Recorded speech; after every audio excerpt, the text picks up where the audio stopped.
a steam locomotive and the Highlands of Scotland. Beautiful may be, but both can be uncompromising and difficult, requiring a special kind of loyalty. By no means are the days always bright and sunny, nor are the engines without a similarly varied temperament as they yield their power from fire and water. For the authorities back in the 1960s, there was one solution: let the steam trains go.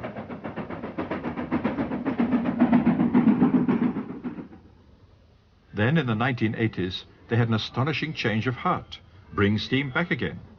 Let people visit the Highlands in the old way. Encourage them to see spectacular scenery in a spectacular fashion. And let the drivers who had switched from steam be given the chance of switching back again. Men like Callum MacRailed, one of the special breed of West Highland railwaymen. When I left school at 15, I certainly had no thoughts about the railway. I got a temporary job in the post office as a telegram boy, and at the end of the year I was earning £2, 2 and 6 a week. And my brother Neil, who was on the railway, he said, well, you'll get £3.5 as a cleaner. So immediately I changed my employment. And once I was on the railway, for a few months, there was no way I would ever leave it. It's something that just gets into your blood, and you just wouldn't think of any other job.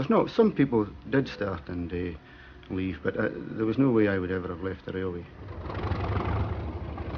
Coming from a family, as I did, of mostly railwaymen, my two grandfathers were on the railway.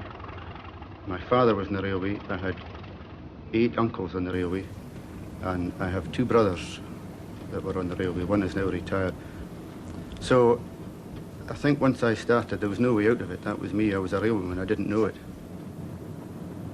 I think you must be devoted to the railway. When you join the railway, you don't just go for 8 hours a day. You've got to be a railwayman.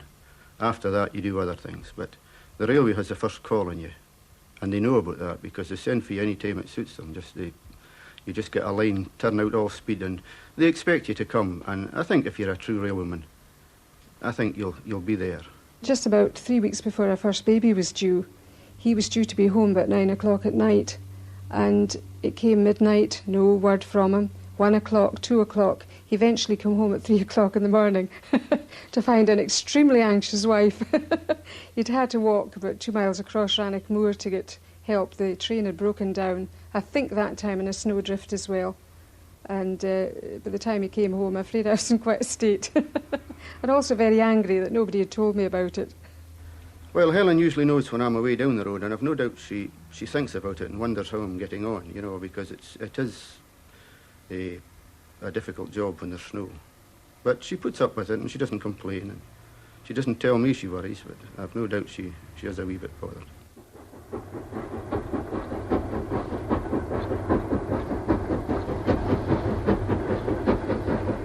I started in 1948, and of course it was all steam engines then.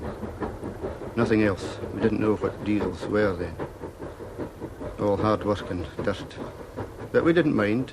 It was a good type of work, there was plenty of friendship among the boys, and although it was hard work, everyone got stuck in, and if someone had a sort of difficult job to do, his mates were there to help him, and we all helped each other.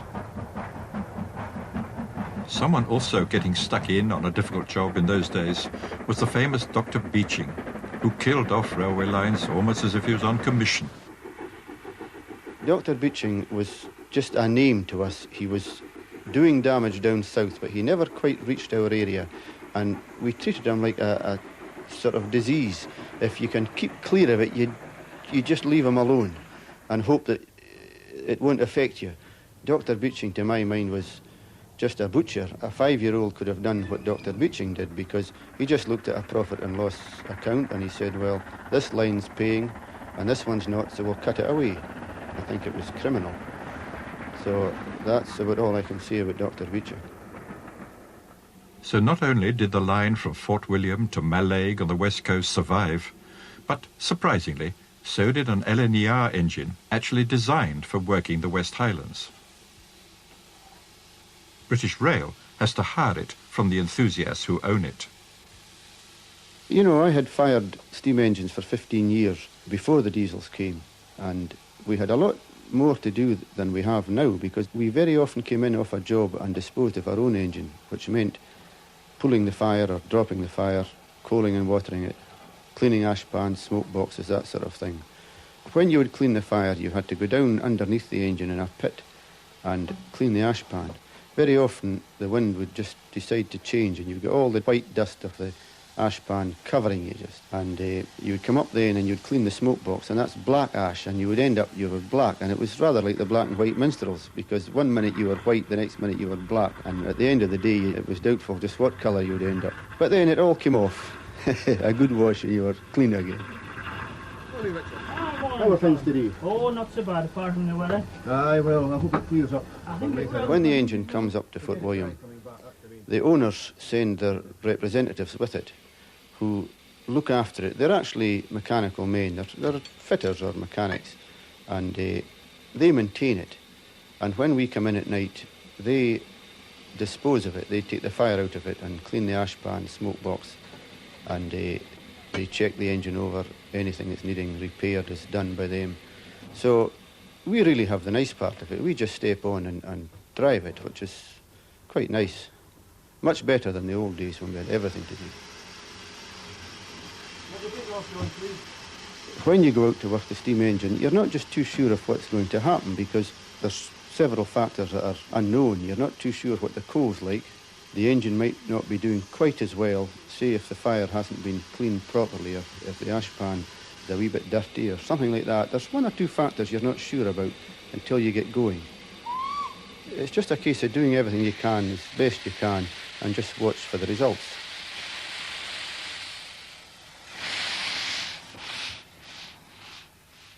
Where it gets going is from Fort William, past Glenfinnan, and up and over the hills to Arisaig and finally Mallaig, 560 miles from London and the port for Skye. Then it's back to Fort William again. Fort William is more or less the end of the line. We're very remote from the like of Glasgow, which is just over 100 miles away.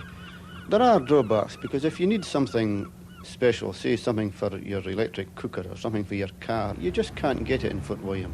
It's a wee bit better now. As the town grows, there are more outlets for these sort of things, but there's still a lot of things that you just can't get in Fort William, and you have to send for them. But these are things you just have to put up with, because there's so many benefits that you just have to accept there are a few drawbacks as well.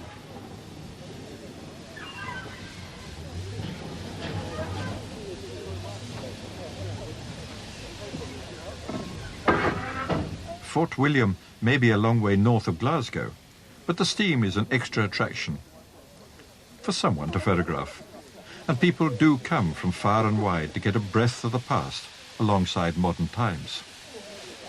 But past and present mingle oddly on the line itself. Not only are there steam locos and diesel engines, but all the trains are controlled by radio rather than signals. Traffic control is at Bannervie, first stop on the Mallaig line, and any airline pilot or flight controller might feel quite at home listening in to the radio chat on this particular runway. Just doing an audio test just to check he's happy with the dial of it.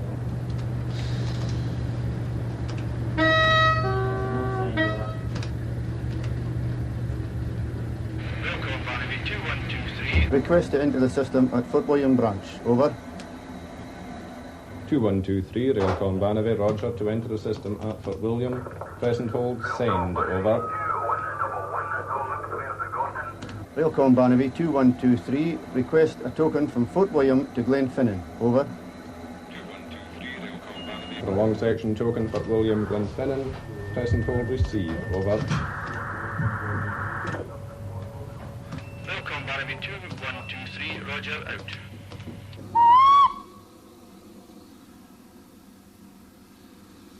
It's a nice feeling to feel that you have the power of this great monster at your fingertips. And when you open the throttle and hear the sharp beat of it, and you know that everything is perfect mechanically, there's a lovely sound of it, and you're controlling it. It's a nice feeling, just a nice feeling. I feel it's It's more a living thing than the diesel.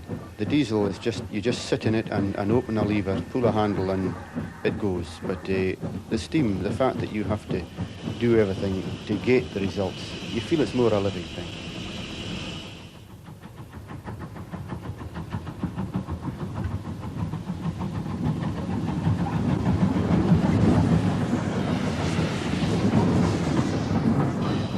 It's a job to me, it's a job I'm doing, and I realise that it's quite a nice job, and I think most of the passengers would do my job for nothing. In fact, some of them might even pay to do it. Everyone in the steam train is enjoying themselves. We're in the habit of running trains in Fort William here, especially in the winter time, with very few passengers, and a lot of them complain about things, anything at all. The public are very critical of the railway, and I think sometimes unfairly. But all of a sudden, we have a steam train, and there's something like 350 passengers on it, and everyone's enjoying it. And it's infectious, and we feel that too. We enjoy it too, because they're enjoying it, and there's never a complaint.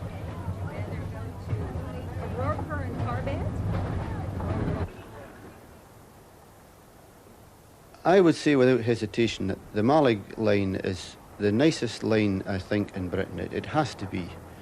I've travelled fairly extensively in Europe, and I've never seen anything to compare. I've seen things that were different, and I've seen railways that were very nice, but the Mallaig to me is just out of this world. The beauty is just, you can't describe it. You'd have to see it to appreciate it.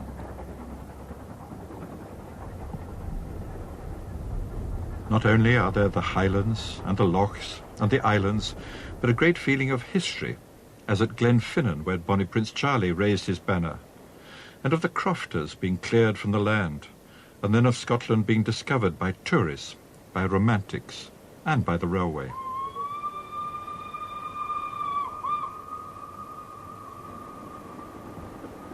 It was a terrific engineering work.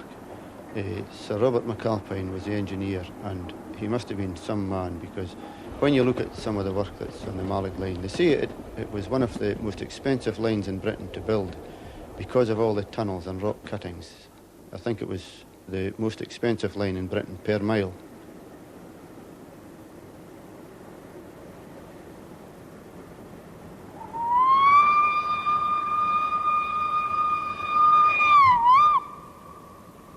And then there's the like of Glenfinnan Viaduct, which is a masterpiece. They called Sir Robert McAlpine Concrete Bob, and it's no wonder, because he was one of the pioneers of concrete. And Glenfinnan Viaduct, I reckon, is a monument to his capability.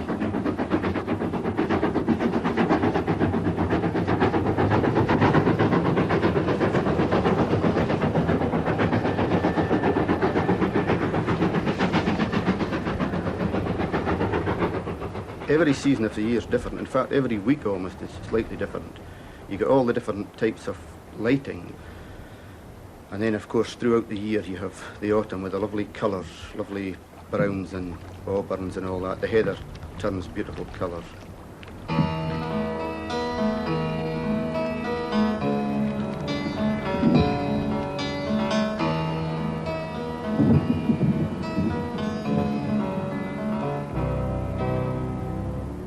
The Mallaig line can be very nice in very wet weather as well as good weather.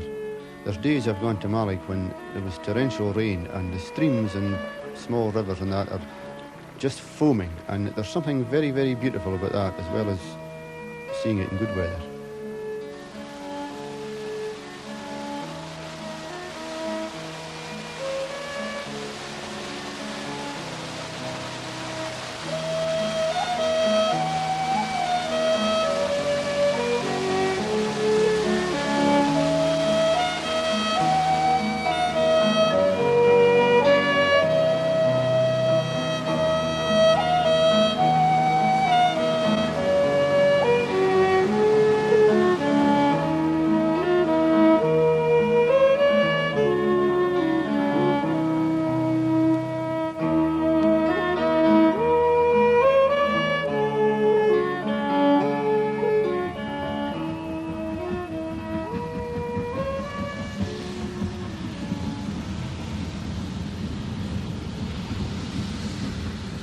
The K1 is a very nice wee engine, very strong wee engine. It was built for the Mallaig line, and the size of the wheel is just right for the Mallaig line. It's very powerful, and it's no bother to pull 6 carriages up there. When they came out first, they were absolutely lovely wee engines, and it's very nice to see one back again on the Mallaig Road.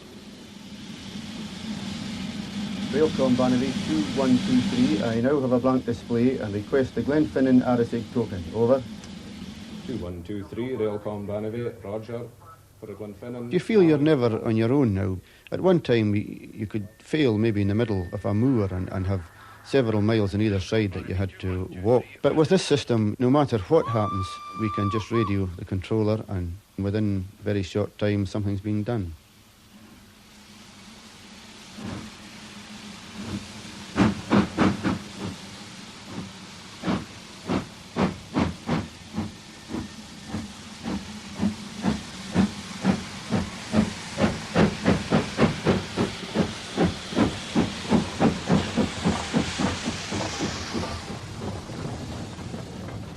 When we got married, and for years after we were first married, there was nothing else but steam trains up here, so I didn't really give them too much thought. But I did miss them when the diesels came in. We used to live at one time in a flat, and it overlooked the depot, the goods depot where Callum left from. And in the early hours of the morning, you used to hear the goods trains going out, and it was lovely. A clear, frosty night, you would hear the sounds of the engine going away for miles away. It was beautiful. Loved it.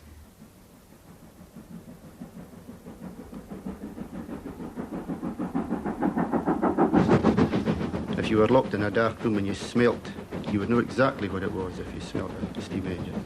The smell and the sound.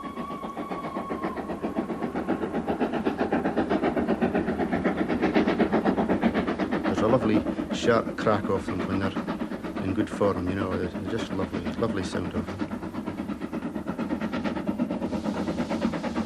I just love the sound of it. Steam engines, I think, are much more beautiful to look at than a diesel engine. There's just something about it that's different. I think it's lovely to see them come back again.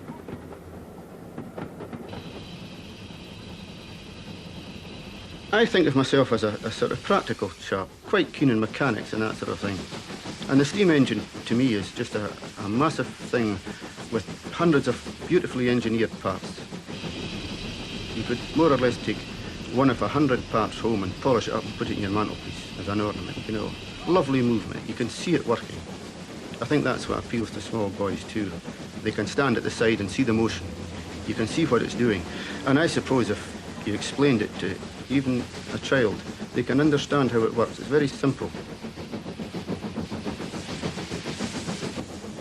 When you think of the weight of a steam engine, you're talking about maybe 130 tons. And when you look at the side rods, connecting rods, even the wheels revolving with their balance blocks, there's massive amounts of weights revolving there, and the centrifugal force must be terrific. And everything must be balanced, because if anything was slightly out of true, it would rattle the engine to bits, it would shake it to bits.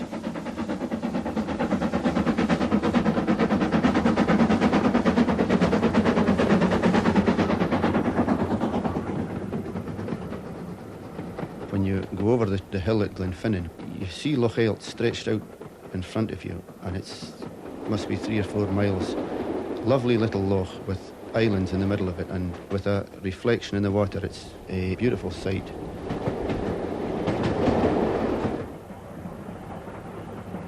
The West Highland Railway is certainly a one-off. I don't know of any other railway anything like the West Highland. I think the Highlander is a certain type of person, and things happen in the West Highland just automatically. It's often said that they wouldn't need a management in the West Highland because the men know the job and they come out and do the job, and if there's problems, very often they're sorted out before the management know of them, by men who have just happened to be there and take the responsibility of sorting things out. I've heard it said that we do miracles every day in the West Highland, but the impossible takes a wee while longer.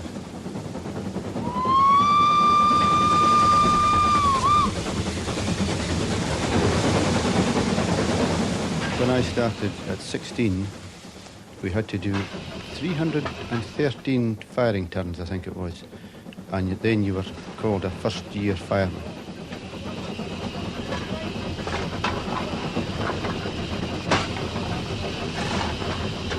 your mate was a friend, and I think that was because you worked together, you were dependent on each other. The driver couldn't do anything without the fireman's help. You know, they had to fight this sort of great monster between them, and they only got results according to how they worked. So I think there was more of a friendship between the driver and his fireman than there is between the driver and the second man today.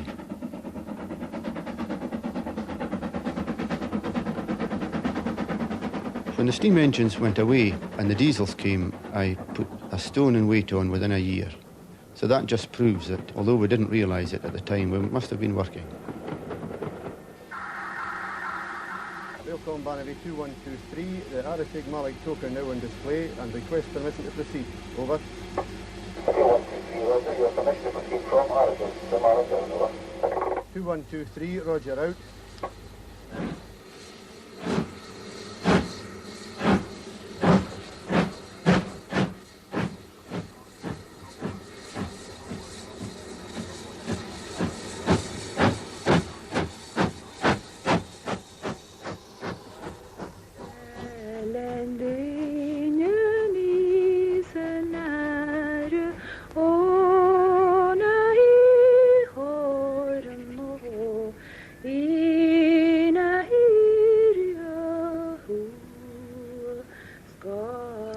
You start off at sea level and you end up at sea level in Mallaig, and it's just breathtaking. Every time we come round there, I just look at that scene and I just am amazed every time. I've been 40 years going up to Mallaig now, and I never tire of it. Even yet, it takes my breath away.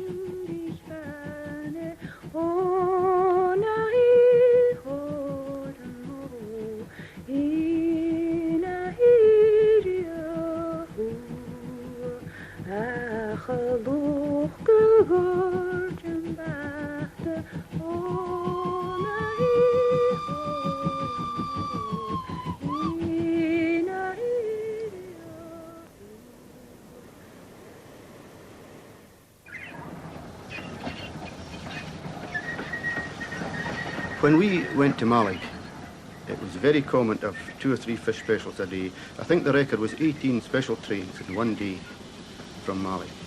And at that time, Mallaig was reckoned to be the busiest fishing port in Europe.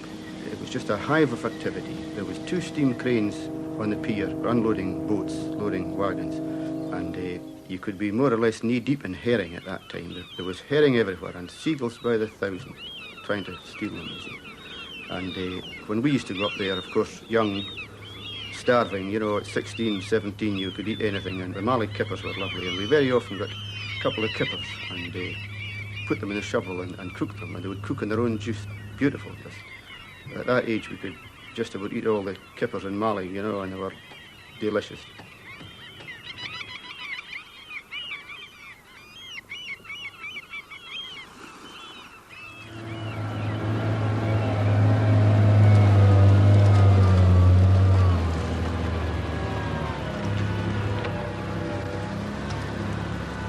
Well, it was always said that the new road, if they put a new road to Mallaig, that the railway was finished. It's a big project. In fact, there's people who think there's something more than just a road to Mallaig. There's talk of oil on the west coast, and whether there's any truth in that or not, I don't know. But some people seem to think that there's more in it than what meets the eye. We always feel that more should be invested in the railways. We feel the government put too much money into roads, and the railways always seem to come off worst. And when you see the money that's being invested in other European countries, we feel a bit jealous.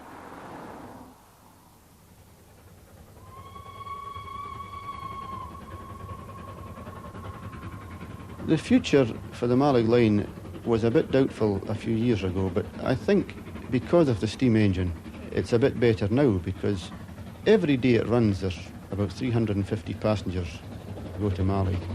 And I think it must have, it's bound to have helped the Mallaig line a lot.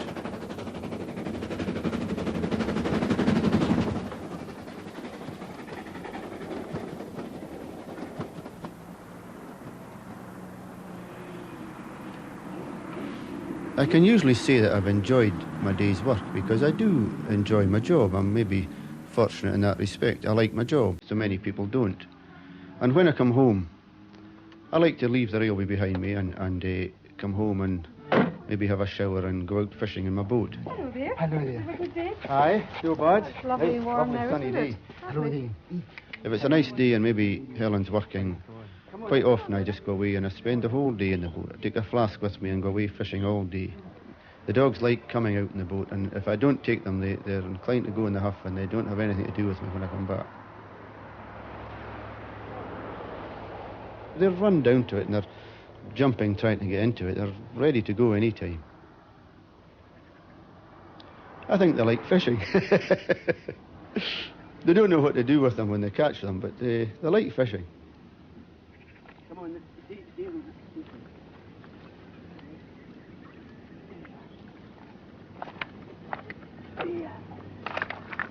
there's nothing more peaceful than being away out in the boat, maybe 5 or 6 miles down the loch there, and nobody could get at you if they even wanted to. You're completely on your own. You're way down there, peaceful and quiet and beautiful scenery, and I don't think there's anything to beat it.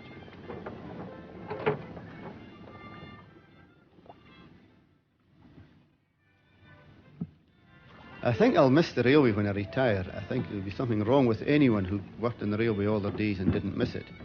I probably will look forward to retiring because it will give me more time to do the things that the railway maybe spoilt when we were working there. But I'll certainly miss the railway, and I'll miss the men I work with, miss the companionship, and I'll miss the steam age.